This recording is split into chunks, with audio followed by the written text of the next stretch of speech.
우리가 읽고 있는 시편 57편은 유명한 말씀이죠. 우리가 자주 여러 가지 많은 삶에서 인용하는 말씀이기도 하고 또 찬양으로 만들어져서 또 우리 귀에 들려지는 그런 시편이기도 합니다. 특별히 시편 57편의 표절을 보게 되면 다윗이 사울을 피하여 굴에 있을 때라는 그런 표저가 붙어 있습니다. 다윗이 사울을 피해 굴에 있다라는 이 말, 여러분 동굴이라는 이 단어가 주는 이미지는 어둠과 캄캄함을 우리에게 설명합니다.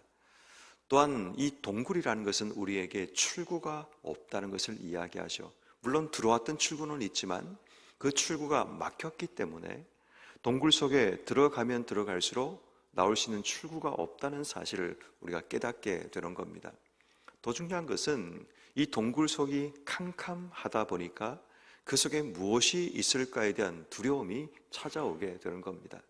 또는 인생의 삶을 살다 보면 우리 인생의 동굴을 만날 때가 있습니다. 아무리 들어가도 끝이 보이지 않습니다. 사방이 캄캄한 어둠 속에 갇혀 있습니다. 뿐만 아니라 우리의 마음속에 생겨나는 두려움과 공포, 이 한 치 앞을 더 가면 어떤 일이 벌어질지, 또 이곳으로 가면 어떤 일이 벌어질지 전혀 알지 못하는 막막함과 두려움이 우리의 삶을 사로잡기도 합니다. 다시 말해 그냥 여유를 즐기기 위해서 동굴에 간 것이 아니라 누군가를 피해 동굴 속에 숨어야 하는 절박한 그런 상황을 가진 다윗의 입장에서는 이 동굴이라는 것이 그렇게 유쾌하고 행복한 기억이 아닐 겁니다. 이 동굴 속에 있는 자신의 모습을 오늘 성경은 이렇게 소개하고 있죠. 4절 말씀에 내 영혼이 사자들 가운데서 살며 내가 불사르는 자들 중에 누웠으니 곧 사람의 아들들 중에라. 그들의 이는 창과 화살이요 그들의 혀는 날카로운 칼과 같도다. 사자 가운데 불사른 자들 가운데 누워있는데 자신을 바라보고 자신을 공격하는 자들은 창과 활을 가졌고 날카로운 칼을 가졌다라고 이야기합니다. 심지어 6절 말씀에 보니까 그들이 내 걸음을 막으려고 그물을 준비하였고 그 뒤에 보니까 내 앞에 웅덩이를 팠다라고 이야기합니다. 사방이 폭탄과 같은 것입니다. 그물이 언제 자신을 덮칠지, 언제 자신의 영혼이 구덩이 속에 빠질지 알지 못하는 두려움 속에 매일매일 삶을 살아가야 된다는 것. 여러분, 그 삶은 너무나 자신의 삶을 숨막히게 만드는 하루하루의 삶일 수밖에 없을 겁니다. 우리 인생의 그러한 동굴을 만났을 때 우리의 삶도 좌절하고 때론 낙심하게 될 겁니다. 이러한 상황 가운데 시편 저자 이 다윗은 어떻게 이 문제를 풀어가고 있는가를 우리에게 보여주고 있죠. 그 첫 번째는 1절 말씀, 하나님의 내게 은혜를 베푸소서, 내게 은혜를 베푸소서. 내 영혼이 주께로 피하되 주의 날개 그늘 아래에서 이 재앙들이 지나기까지 피하리이다 라고 얘기합니다. 다윗의 선택한 중요한 한 가지는 뭐냐면 지금 자신이 동굴로 피했는데 이제는 동굴이 아니라 주의 그늘 아래로 피하겠다라고 얘기합니다. 다시 말해 자기 인생의 동굴은 두렵고 공포감이 밀려오는 자리이고 캄캄한 어둠 속에 살아가는 자리입니다. 그래서 자신의 인생이 동굴과 같이 막막하지만 그의 생각과 마음과 삶을 바꿉니다. 나는 이제 동굴에 있는 것이 아니라 주의 그늘 아래 내 삶을 피한다라고 그의 삶이 고백하는 겁니다. 다시 말해 상황은 아무런 것도 바뀐 것이 없습니다. 똑같은 상황 속에 있지만 그의 마음과 생각이 바뀌는 겁니다. 분명히 지금 우리의 삶은 동굴처럼 사방이 막혀버린 출구가 보이지 않는 암담함 가운데 인생의 삶을 살아가지만 다윗이 기도 중에 내가 지금 동굴 속에 있는 것이 아니라 하나님의 날개 그늘 아래 있습니다라고 고백하며 2절 말씀, 내가 지존하신 하나님께 부르짖으며 곧 나를 위하여 모든 것을 이루신 하나님께로다. 하나님께 부르짖고 기도하기 시작합니다. 3절, 그가 하늘에서 보내서 나를 삼키는 자들의 비방에서 나를 구원하실기라. 소망을 품기 시작합니다. 그의 인자와 진리를 보내시리로다. 캄캄한 어둠 속을 살아가고 동굴 속을 살아가지만 그의 시선이 주의 날개 그늘 아래로 자기의 삶을 바꾸어 나가니까 그가 자신을 구원하실 하나님을 향해 부르짖기 시작하고 그 하나님께 소망을 두고 하나님의 인자와 진리를 구하는 그런 삶이 되었다는 것을 보게 됩니다.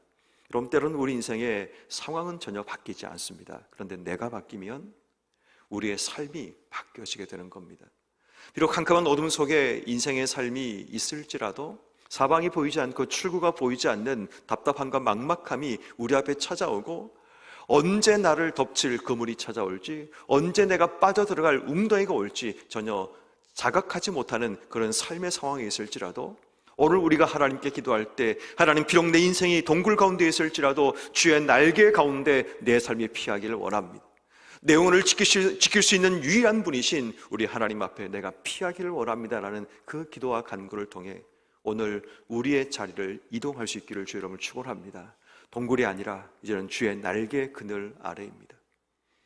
남들이 볼 때는 똑같아 볼지 모르겠지만 우리에겐 다릅니다. 왜냐하면 날개 그늘 아래 있다는 것은 주님이 나를 보호하실 것을 믿고 소망 중에 주신 삶을 살 수 있기 때문입니다.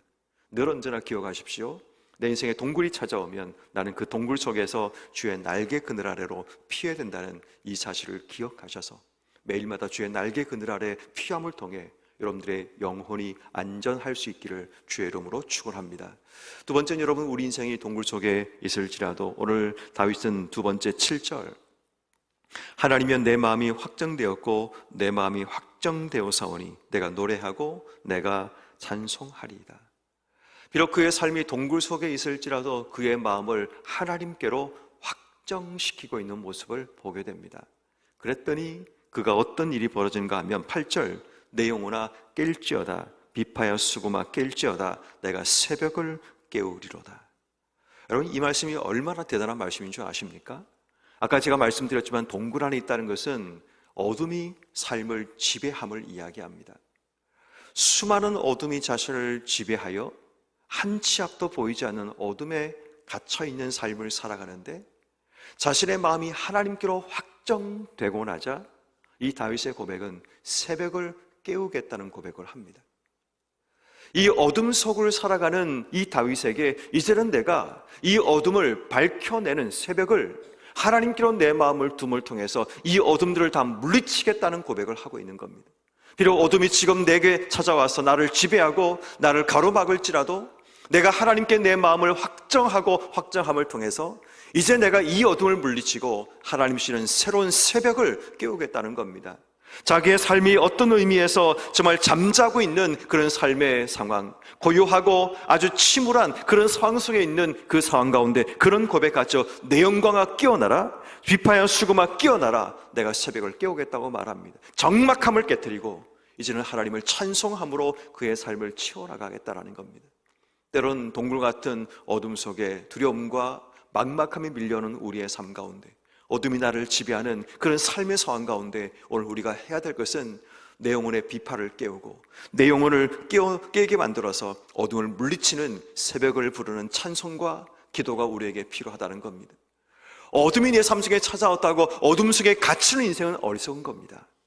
비록 어둠이 나를 지배하려고 내 삶의 어둠을 들이우고 있을지라도 우리가 해야 될 중요한 한 가지는 내 마음을 하나님께로 확정하고 그 어둠을 깨우기 위해 찬송하고 어둠을 깨우기 위해 오늘도 하나님 앞에 나가는 우리의 신앙이 필요합니다. 더 이상 여러분 어둠에 사로잡히지 않기를 바랍니다. 비록 세상의 어둠이 내 속에 들이우려고 지금도 노력하고 있을지라도 우리는 하나님께로 내 마음이 확정되어 나가는 순간 우리의 비파를 깨우고 우리 영혼을 깨워서 우리의 새벽을 깨워나가는 그런 복된 삶이 되기를 주 여러분을 축원합니다. 그래야지 우리 영혼이 다시 한번 살아나게 되고 회복되는 하나님의 은혜를 경험하게 되는 겁니다. 그리고 마지막 한 가지, 우리 인생이 동굴 속에 갇혀 있을 때 우리가 해야 될 마지막 세 번째는 9절 말씀, 내가 만민 중에서 주께 감사하오며 문나라 중에서 주를 찬송하리이다. 아무 일도 일어나지 않습니다. 아무 변화도 없습니다. 다윗은 먼저 주께 감사하겠다라고 고백합니다. 어제도 이 말씀 주셨는데 오늘도 동일하게 우리에게 주시는 말씀입니다. 먼저 감사하라는 거죠. 일이 끝난 후에 내 뜻대로 된 이후에 하는 감사는 누구나 다 할 수 있습니다. 그렇지만 오늘 하나님께서 우리에게 원하시는 감사는 하나님에 대한 신뢰와 믿음을 가지고 먼저 감사하는 신앙입니다. 다시 말해 10절 말씀처럼 주의 인자가 커서 하늘에 미치고 주의 진리는 궁창에 일어나이다. 주의 진리와 주의 인자를 볼 수 있는 영적인 눈이 열릴 때 우리는 하나님께 먼저 감사하며 주를 찬송할 수 있다는 겁니다. 하나님의 따뜻한 사랑과 인자하심이 내 속에 임할 것을 믿고, 그리고 그 하나님께서 내 삶의 진리로 우리의 삶에 판단하실 것을 믿는다면 우리 먼저 하나님께 감사하는 신앙으로 하나님께 나갈 수 있다는 겁니다. 더 이상 어둠 속에 갇혀 두려움과 공포 가운데 인생의 삶을 사는 것이 아니라, 비록 내 삶이 어쩔 수 없는 상황 가운데 동굴로 피해야 되는 상황을 만났을지라도, 사방이 적막하고 사방이 깜깜하고 내 삶에 어디서 찾아올지 모르는 그런 그물과 웅덩이의 두려움이 내 삶에 있을지라도, 오늘 우리가 해야 될 중요한 한 가지, 바로 이 다윗처럼 하나님께로 주의 날개 그늘 아래로 우리의 삶이 피하는 겁니다. 더 이상 동굴에 묶이는 것이 아니라 하나님 날개 그늘 아래로 우리의 삶이 나가서 내 영혼이 피하고, 더 이상 어둠 속에 묶여 인생의 삶을 사는 것이 아니라 내 마음을 확정하고 어둠을 깨워나가고, 비록 지금 여전히 내 삶에 아무런 변화가 없는 동굴 속을 살고 있을지라도 이제는 먼저 하나님께 감사하며 찬송하며 하나님의 인자를 보고, 그리고 하나님의 진리를 찾아가는 우리의 삶이 될 때 우리 인생의 동굴이 터널로 바뀌는 하나님의 기적이 임할 줄로 믿습니다. 동굴과 터널의 가장 큰 차이점은 터널은 출구가 있다는 겁니다. 동굴 속에 살고 있는 우리에게는 희망이 보이지 않습니다. 그렇지만 터널을 걸어가는 자들에게 희망이 있습니다. 신라 같은 그 작은 빛이 드리우는 바로 그곳을 향해 걸어가게 되면 어느 순간 우리 인생은 동굴이 아닌 터널 끝자락에 서게 되는 은혜를 경험하게 됩니다. 우리가 주의 날개 그늘 아래 서게 될 때 내 인생은 분명히 막혀있는 동굴이었지만 하나님이 출구를 만들어내시고, 내 인생에 작지만 신라 같은 빛을 통해 점점 확대되는 그 하나님의 아름다운 빛을 내 삶 속에 비출 것을 믿고, 오늘도 주신 삶의 자리에서 비록 나는 지금 동굴 속에 갇혀 있을지라도 내 인생에 터널을 만들어내시는 그 하나님을 기대하고 기도하는 여러분 모두의 삶이 되기를 주의 이름으로 축원합니다.